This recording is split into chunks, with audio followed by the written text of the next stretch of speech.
So we all want the truth, or we want to get closer to it anyhow. But with all the competing ideas and research out there, or everybody that says it's research, it's hard to know. So let me help in a small HR way. Today we're going to hear about what the research says on a bunch of hot 2025 HR topics. And here we are in the HR Hub podcast with me, Andrea Adams. Keep listening to learn about this and anything related to HR. You can also find me on YouTube. So today my guest is Dr. Catherine Connelly. I found her by asking Chat GPT for an expert on the future of work. She's an HR professor and a researcher who looks at workplace behavior, employee well-being, and diversity. During an earlier call, she clearly demonstrated her command of the research. So I'm really excited to explore some controversial topics with her today. Hi, Catherine. How are you? I'm great. Thanks so much for having me. Well, thanks so much for coming on. This is going to be exciting because, yeah, you really did in that call have such a command of, what the research says. But it is certainly relevant to this topic to understand your background. So can you tell us a little bit about yourself and why you're qualified to reflect on the research?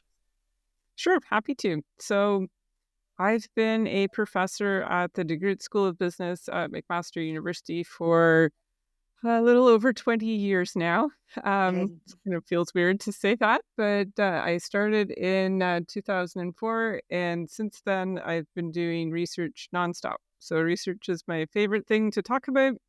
I'm delighted to be here, and I can tell you about my own research and also what's going on in the field. So there's lots of interesting developments all the time about pretty much every HR topic.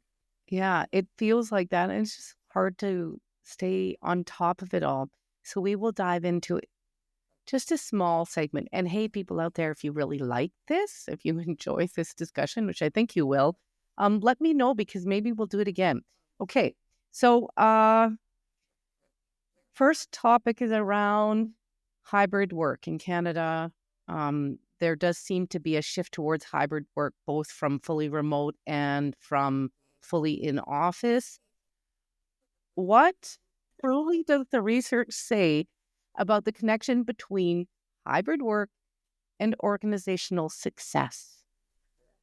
Right. So this is a fascinating area of research. And to me, the most interesting thing is just how it's changed over the years, right? Because if you go back even 10 years to find one person in an office who is doing even just a few days working from home, this was revolutionary, and that was considered remote, just to do 1 or 2 days a month. And that would be a whole separate category of worker, and you'd have to have separate policies for this unicorn of an employee who is doing something so revolutionary. And now that's kind of everybody. So, so there's been such huge changes in the technology. And so now the issue is it's not just 1 or 2 employees, it is so many. And it is so many employees in so many sectors. And within a sector, it is typically every organization doing exactly the same thing. And so there might have been a brief moment where having hybrid employees or giving people the ability to work from home was a competitive advantage. And not anymore. And it's because your competitor is doing pretty much the same thing. So to keep your employees, you definitely have to offer at least what your competitors are offering, but it's not going to be special anymore. Does that mean automatically that it's connected to success? Because, I hear both sides that people are both more productive when they're working from home. And we were so productive during COVID. And then I hear so many other people and often business leaders saying that remote work and maybe even hybrid work is detrimental to the organization. Yeah. So much of this depends on your middle managers. And this is a group of employees that gets so little credit. They are squeezed from both sides. Yeah. And so if you have a cadre of middle managers who manage well by results Mm-hmm. and who are effective at those touch points and staying connected to the people who report to them, it's totally fine, Mm-hmm. right? If you don't, things will fall apart. And so something a lot of people will say is that remote work is good for you and your job, but maybe not great for your career. Oh, yes. Yes, I've heard that one too. Yeah, and there is some truth to that. So if you have an organization that's really good at recognizing people based on their actual contributions, then being remote wouldn't hold somebody back, especially if they have really good internal processes. But if it's a type of place where really it matters more on face to face, being visible, people knowing who you are, connecting with Mm-hmm. you on a personal level. So if those personal connections have become important, then that's the sort of thing that would hold someone back. And so from an organizational standpoint, the issue becomes around agility and being able to pivot to something new. Mm-hmm. And to do that effectively, often those personal connections start to matter a little bit more. Because if you have trust between people, they're more likely to share information with each other.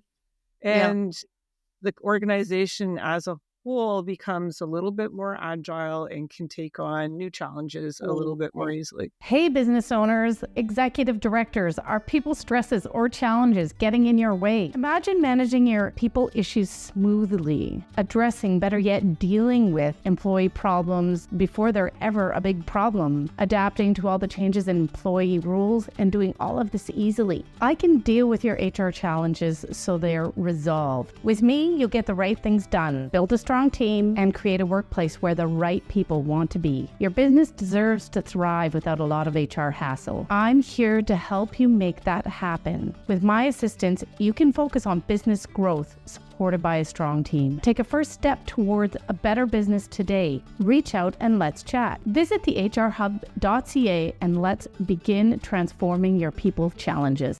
Okay, moving on from remote work. What does the research say about skills-based hiring? This is a really hot topic these days, where we should hire based on skills, not based on degree. Mhm. Uh, what does the research say about this? Yeah, so that's another interesting issue. And again, so much depends on what the job actually is. And so I think Mm-hmm. job analysis has sort of fallen out of favor, but Mm-hmm. it's really important for something like this. And Mm-hmm. so Yes. if it is the type of job where somebody can, if they have the skills, they can do it, and that's all they will ever need in that job, great. Hire based on skills. You can look for somebody who's done a boot camp.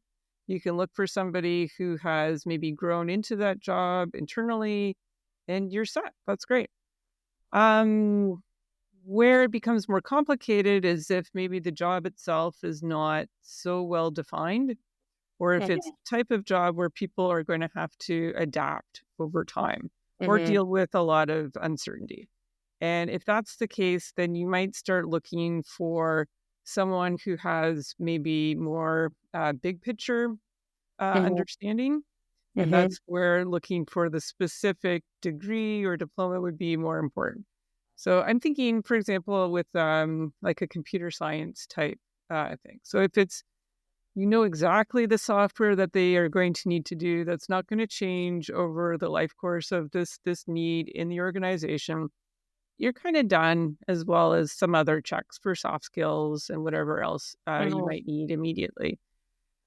But if you think that, okay, you're using this environment now, but it might shift to something new, or you want somebody who's going to grow with the organization over a longer period of time, maybe take on new types of programming environments, okay, then you would need somebody with the computer science skill set and that kind of degree, not someone with another type of degree who's done the boot camp.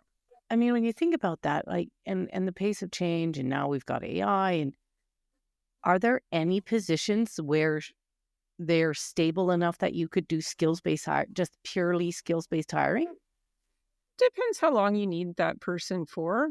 And also, organizations need to be realistic about the training and development that they can offer for people, right? So I think especially lately, a lot Yeah. of training budgets are being cut, Yeah. and people are really looking for somebody who already has everything that they need to know. Yeah. But if realistically they think they could devote some of their training budget to upskilling people on a continuous basis, then great. Just find people who have what they need. And if you're confident that they could learn additional skills based on the fact that they already learned some, then you're probably fine, right? So Yeah. the best boot camps are skills based, but they also will focus on getting people to learn how to learn the next skill, right? And so they will de-emphasize this idea of like a cookbook approach and just do this, this, this, and then but they'll really Okay. emphasize, okay, this is how you Google that. And web developers will tell you, I mean, this is how they learn how to adapt with everything anyways. So yeah, So so the best boot camp type skills type thing would include the learning new skills, but not to the same extent as someone with a 4-year degree or a master's degree in that. And so, yeah, I do worry sometimes that the emphasis on the skills-based aspect is very short-term and yeah. doesn't give enough appreciation to kind of this understanding how to learn aspect, that it's like almost like a more permanent skill set or ability to learn new things that you Mhm. get from the degree programs, especially from like a master's program or something like that. I also worry that just focusing on the combination of focusing on skills and cutting training and development. And so then you're left with this employee who may not be able to do a whole lot more or equipped to do a whole lot more. Yeah. Okay, next topic, and I know this one is of interest to you. AI. We had those hard lessons with, I think it was H&M and Amazon, where they discovered that their recruiting systems were favoring based on biases. Have we resolved those ways that previous versions of AI were perpetuating human biases or not? Yeah, so not at all. Not at all? No, Not at not even all? close. No. Oh, no. So the fundamental issue with many of these AI tools is that it's based on an algorithm that's been trained on who are your existing employees. And Mhm. so if you already have a lot of employees who are lacrosse players named Matt, then in the application cycle, the algorithm is going to prioritize even small details like the guy's name is Matt and he plays lacrosse, right? And so you were ending up with too homogenous recruiting results, right? And so the initial research that was auditing this was looking at how racialized groups were affected. And so there were clear indications that this was a problem. This has not been fixed in terms of other equity-seeking groups. So, for example, people with disabilities, people from other racialized groups, LGBTQ plus groups, like you name it. So I think there's a bit of a sense that, if you use AI, the technology is impartial. And so they'll come up with something fair because there's no human biases. But the problem is the biases are baked into the algorithm. And it's not that the algorithm is trying to be biased, but it's just, it's been trained on the existing sample. So a separate issue is that AI is also used in new recruitment and selection tools, things like chatbots and automated video interviews, things like that. So, I mean, it's amazing technology, huge time saver, right? So that's great.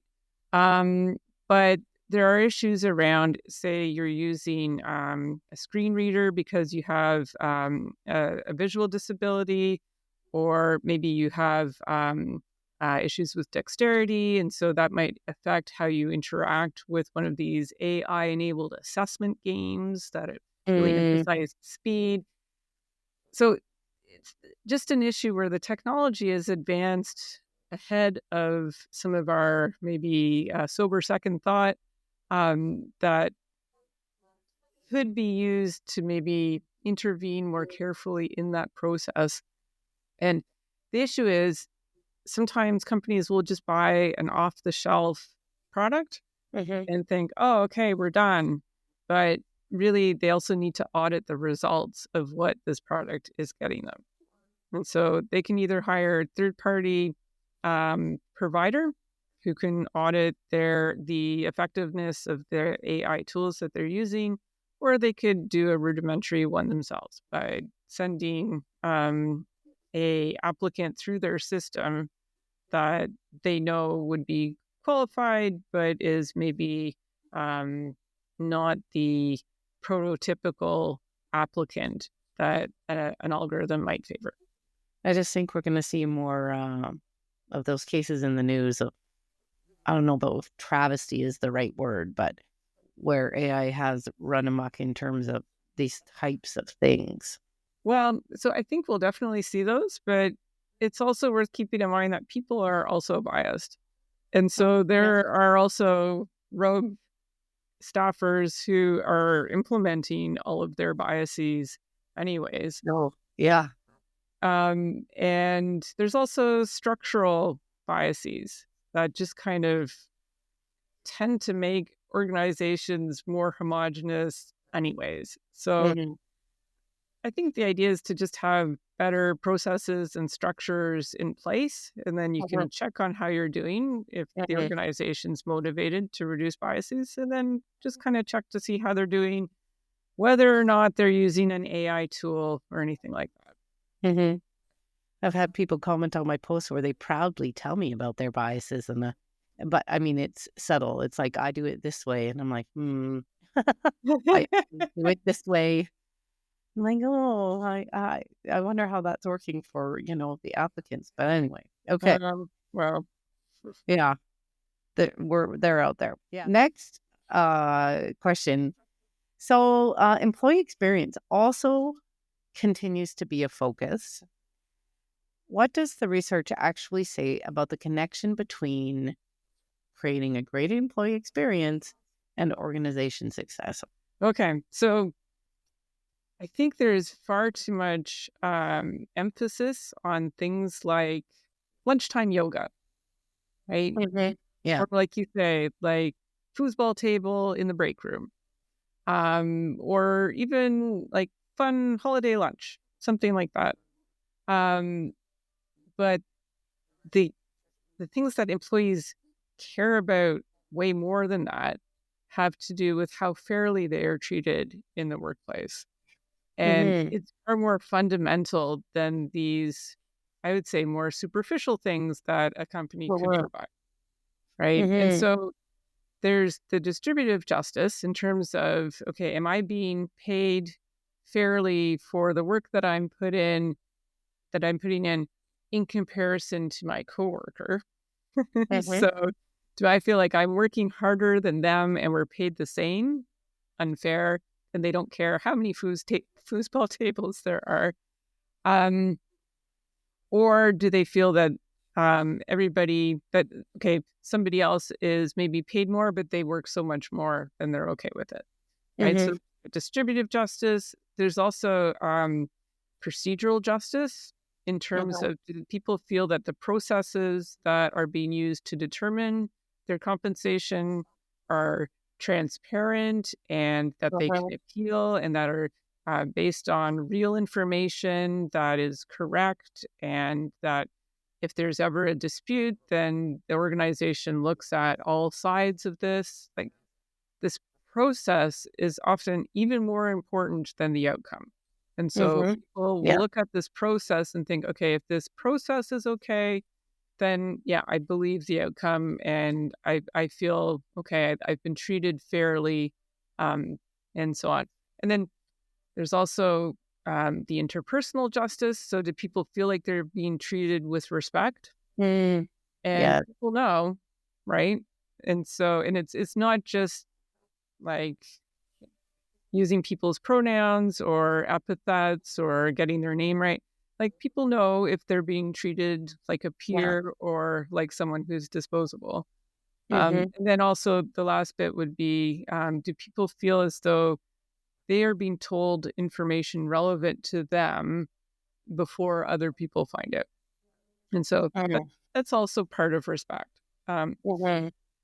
and so these are like fundamental things that you can't, if these are not in place, you can't make up for it with, I don't know, some kind of employee lunchroom or free food Yeah. for everybody or anything like that, Yeah. right? Because these are fundamental. And a lot of employees, they would much rather be treated fairly and have a Spartan workplace that doesn't have any of the frills or the bells and whistles, right? Mm-hmm. So, Mm-hmm. yeah. So if we're defining employee experience as um, kind of the fairness with which they're treated, then that is fundamental. But if you define the employee experience as having a nice workplace and kind of a few kind of extras available to people, um, then that's not as fundamental. Talk about touch points in employee experience. And you're basically saying that these superficial touch points don't matter nearly as much as those basic ones, the basic ones that um, are almost part of just human nature. Yeah. And so a lot of it goes back to those middle managers are often Correct. underappreciated.